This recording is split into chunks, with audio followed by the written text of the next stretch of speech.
அப்புறம் வங்கதேசத்துக்கு எதிரான இரண்டாவது டெஸ்ட் கிரிக்கெட் போட்டியில் இந்திய அணி புதிய ஒரு சாதனையை படைத்திருக்கிறது. இந்த சாதனையானது அதிவேகமாக 200 ரன்களை கடந்து எடுத்த அணி என்ற பெருமையை இந்திய அணி பெறுகிறது. இன்று 4வது நாள் ஆட்டத்தில் இந்திய அணி 285 ரன்களுக்கு டிக்ளேர் செய்தது. வங்கதேச அணியை விட 52 ரன்கள் முன்னிலை பெற்று டிக்ளேர் செய்திருக்கிறது.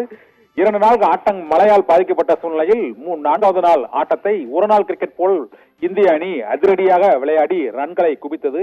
இதன் மூலமாக 2017ஆம் ஆண்டு ஆஸ்திரேலியாவிற்கும் பாகிஸ்தானுக்கும் இடையே சிட்னி நகரில் நடைபெற்ற போட்டியில் 32 ஓவர்களில் 241 ரன்களை குவித்ததுதான் இதற்கு முன்பு அதிகபட்ச சாதனையாக இருந்தது. அதற்கு முந்தைய சாதனையாக 35 ஓவர்களில் ராவல்பிண்டியில் நடைபெற்ற போட்டியில் இங்கிலாந்து பாகிஸ்தான் அணிகளுக்கு இடையேயான போட்டியில் 2022ஆம் ஆண்டு 264 ரன்கள் எடுத்தது ஒரு சாதனையாக இருந்தது. அதற்கு முன்பு 2005ஆம் ஆண்டே கேப்டவுனில் நடைபெற்ற போட்டியில் ஜிம்பாப்வே சவுத் ஆப்பிரிக்கா அணிகளுக்கு இடையே 50 ஓவர்களில் 304 ரன்கள் 3வது நாள் எடுத்தது ஒரு முக்கிய சாதனையாக இருந்தது. தற்போது அனைத்து சாதனைகளையும் முறியடித்து இந்திய அணி 34.4 ஓவர்களிலேயே டெஸ்ட் கிரிக்கெட் போட்டியில் 285 ரன்களை குவித்து டிக்ளேர் செய்திருக்கிறது. இது highest run rate in test cricket history என்று குறிப்பிடப்படக்கூடிய அளவுக்கு கிரிக்கெட் வரலாற்றில் அதிகபட்ச ரன்களை அதிக வேகமாக டெஸ்ட் கிரிக்கெட்டில் குவித்த பெருமையை இந்திய அணி பெறுகிறது. இந்திய அணியின்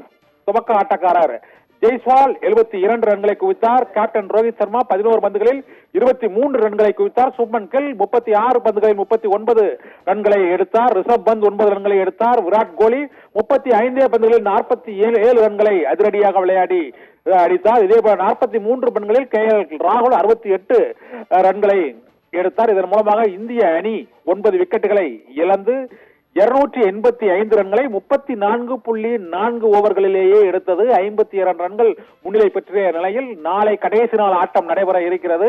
அந்த போட்டியில் வங்கதேச அணி எடுக்கக்கூடிய ரன்களை பொறுத்து இந்திய அணிக்கான வெற்றி வாய்ப்பு, இந்த போட்டியின் முடிவு தெரிய வரும் என எதிர்பார்க்கப்படுகிறது. ஆபிரகாம்.